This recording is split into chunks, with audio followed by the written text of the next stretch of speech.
Welcome back to Christy TV, my correct people them. Nigerians have responded to President Tinubu's media chat. So, Professor Yesuf and Rufai Oseni have criticized President Tinubu's over his media chat recently. My correct people, then we all know what is actually happening in the country at the moment. All different things are happening. Hunger, the rises and crisis of goods and services as a result of hyperinflation, corruption, and all kinds of food scarcity in the country have resulted to many Nigerians speaking against this President Tinubu's media chat. My correct people, then please make una hear from the horse's mouth to know exactly what he will say concerning what President Tinubu said during his media chat. I mean, if you never subscribe to our YouTube channel, you do well to subscribe. Turn on the notification button so I get notified of all latest news. Christy TV got it covered. Stay tuned for more. Finally acceded to speaking, to have a media chat, have a conversation around the state of the nation, the state of the economy. What's your take on this? So, tell Dr. Abati, when you see him, that the president calling him Ruby on media chat has implications, and tell him that he knows how to do the needful. I shall pass I'm not sure he's here, but just let him know. I shall pass on. And Merry Christmas to him. Even advance. Yes, it's a welcome development, but that's a problem in itself. That it took the president 18 months to be able to talk to Nigerians when he had two policies that destroyed the prospect of Nigerians. And after that media chat, I'm more scared for Nigeria. President Tinubu fell my hand 100%. Not a total grasp of the issues. He was asked about the subsidy removal. You know what he said? He said there was no way to do it. He forgot that the NNPC pays subsidy up to the start of this year. He forgot that his advisors told him, don't remove subsidy on the very inauguration day. He said it afterwards, but he forgot that. He forgot that they didn't plan for the attendant inflation that was going to come after subsidy removal and the devaluation of the currency. In fact, the question on the devaluation of the currency, he didn't even answer it. He broached up many questions. When he was asked how is he going to bring down inflation, he said agriculture, we are going to improve production. He forgot that a couple of months ago, he told us he's going to cultivate 10 million hectares. What has happened? The other day, as at August, when the harvest period was coming in, that we had some reprieve in agriculture, they said, oh, things were already getting better. Today, food prices at an all-time high again. So he forgot all the things.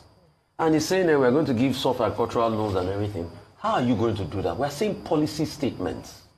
As a policy direction must come for the president. The president is the engine room that permeates what he wants to his followers. That's the ministers. We didn't see a lot of that. They're saying agricultural loans. How are you going to give them? What are you going to do? The import waiver program that you said you were going to select on few companies, it wasn't a success. Nobody could implement that. Till today, we didn't even get to the end of that matter. Then the total economy, you say borrow is not a bad thing. Yes, it's not a bad thing, but have we seen what you borrowed the money with? Have you seen the borrowed money? Have you seen what you've been able to do for with infrastructure. Where's the infrastructure? Only coastal road. Mr. Mai said 15 trillion will do all the pre-existing roads. Has the pre-existing roads been done? Didn't we have to have all over the coastal road? Was that priority? So where's the infrastructure now? Is it the same budget? The last budget cycle that was padded? So where's the infrastructure? Then let's go one step further. I thought this was going to be a time for him to be able to sell the tax reform bills. But he didn't sell. He said, okay, I'm going to look at it, make concessions and everything. I thought this was the time he was going to sell the benefits of the tax reform bill. He was low on that. When he was asked questions about the military, yes, it was a good one to say, okay, I have confidence in the military. But also, you must be able to say that we're going to have a level playing field also of integrity and accountability. The military has been getting a lot in budgetary allocations. In this budget cycle, you're going to get about 4.9 trillion. Don't we expect things to have improved? He said they will not probe the military. So people that died in Okwama will die in vain, Abi. Do you know that some people are still picked up in Okwama and being tortured? And you say we are not going to probe the military? The Okwama scenario, uncle? So those ones should go and die. President Tinubu also talked about the sharing of palliatives. Yes, I know he commiserated with people, but we have a general malaise and a general cultural ineptitude as regards it. He was saying that they shared palliative with Bodilon, and nothing of such happened. President Tinubu, with due respect, that's not true. I've passed through Bodilon on nights where they share palliative. People are on the road. If a car loses control, we hit those people. It's not as well coordinated too. So we have a general malaise of crowd control. Most people just sip onto the road. I understand the fact that he needs to show hope and everything. It's good. It was in good form yesterday. But for me, like I say, hope is not an empirical proposition. We want to be able to see targeted outcomes. And when he said they should show us one minister that's not working, President, with due respect, this is the answer to the question. What has happened to the marine minister? Have we seen anything? I know he's have relations to you. What has happened to the power minister? Band A today has totally collapsed. You don't think Band A don't even get lights. You get lights. And Band A, so the minister just talks from today till Kutu Winji. Apart from few ministers we can mention, in fact, he himself contradicted himself when he was saying that, I won't cut the cabinet. But you are talking about cutting cost of government, and you're saying you're sticking with the cabinet, where a lot of people are moribund there. There are some ministers you don't even know their names. I was in a parley one day where somebody in the information sector was saying, no, we don't even know what some of these ministers are doing. All right. And you were talking that we can make more from solid minerals, but you are saying we can do more. Why has Mr. Alake brought the money in? So there are numerous things we should be able to talk. With the benefit of hindsight, what do you think that if anyone is going to organize a palliative distribution in Nigeria, looking at what happened years and years ago, that certain measures should be in place and not just invite people and give them just one location, that anyone should expect that people are going to rush in, women, children, as you can see in those images. Some of them are pregnant women with bags of rice on their head, heavy with pregnancy. So I'm just imagining what could happen. So is there any way in which charity organizations, government agencies, MDAs, we've seen some corporate organizations on television, if you watch it on Arise, banks and other institutions distribute these same palliatives in a way that does not cause stampede nor death. Right. For us to even accept this is acceptable is not acceptable, to be honest. To give the government an idea, this is how you should distribute palliatives, for goodness sake. For goodness sake, we are still giving our people grains. You find that this is symptomatic of the problem. You found that insulting. We are treating the symptoms. No, absolutely. Look, I'm a doctor. You do not treat symptoms. You treat the disease. What we are seeing and what we just saw, this death stampede from distributing palliatives, can happen anywhere in this country. A symptom. Let's treat the disease. This is symptomatic of a bigger problem, a broken economy, hyperinflation, unemployment, and corruption in government. We do not treat the main problem, we're just treating symptoms and just distributing grains. For goodness sake, Nigeria, that we go around the world, that the president goes around the world, that we are the giants of Africa, we have GDP, we want a $1 trillion economy. Our people are being treated like beggars, lining up, and we're giving them grains like you see in the Sudan or Afghanistan or Yemen. The world is watching. This is not good. This is symptomatic of the injustice in this country. This is symptomatic of the injustice in this country, where we are giving our people rice 64 years after independence, when our leaders here in Abuja are living it up, when our governors are buying SUVs. There is hunger all over. There is hunger in the land. I've been screaming this. Government should stop everything. Mr. President, you are building a 15.6 trillion highway. You bought a plane of 150 billion. You bought a yacht of how many billions? You are buying SUVs all over the place. Your people are dying of hunger. And they're being killed in Stampede to get rice. For goodness sake. We are not going to accept that. This is not acceptable, and we are not going to give the government or anybody any ways to, this is how you should distribute this. No, this is not acceptable.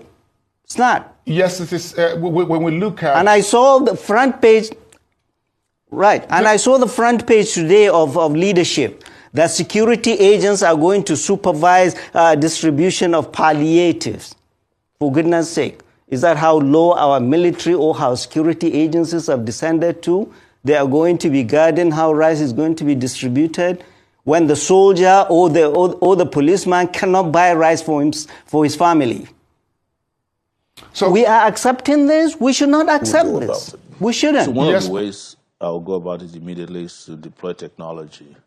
And technology means that those simple things that you find in offices, even now in Nigeria, like using fingerprints to get into government public buildings, ensuring that you completely digitize or digitalize your payroll system, procurement systems, ensuring that you are not waiting for years after the deployment of IPs, for instance, to find out you have 54,000 ghost workers in the federal civil service or in the police, is what I'll do immediately. I will merge ministries that have no value with those that they have relative relevance. I would also ensure that there is no minister of state in any ministry, because why do we need a minister and a minister of state? I know some of them are ways of paying off politicians and giving them redundant roles. I will ensure that the EFCC and the ICPC, for example, is merged together. We have no reason to duplicate. I'm just using that as an example. But ultimately, the way to cut down the cost of governance is to look at those bogies that we call democratic institutions in our system. For instance, I want to change the constitution. And one of the things we should target in changing the constitution of Nigeria, creating a new one, is to get rid of bicameral legislative system. We do not need the Senate and the House of Rep doing nothing. These are just waste of money. And that kind of funding that goes to them can be invested in education, in infrastructure, and all those areas where we need immediate investment. And I talk about this frequently, and it's now become something that is frequently talked about. South Korea is doing well. They don't have a bicameral legislative system. Even Senegal, some few years ago, got rid of their own. Our own is like the retirement home of former governors.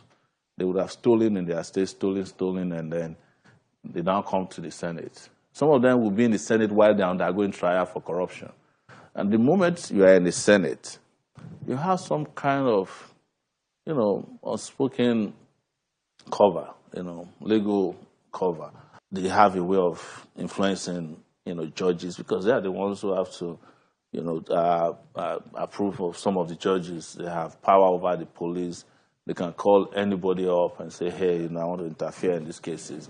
So I'll get rid of the bicameral legislative system and several other places where there's wastage of money. I travel around Abuja and I see federal agencies that you and I don't even know exist. And people are there. Some of them don't even come to work. Some come to work at 9 a.m., they leave at 10, but they get paid for work that they don't do. So you have to cut all that cost. And of course, the biggest cost to call, the biggest cost to cut is the loopholes that are all over the place and the corruption in the system. Corruption takes away most of our resources. There's no doubt about it. Almost 40% to 50% of our annual budgetary system goes into waste, mismanagement, and corruption. So I know that because of Buhari, people don't want to hear that you're coming to use fighting corruption as a basis for governance anymore. But it's still a problem.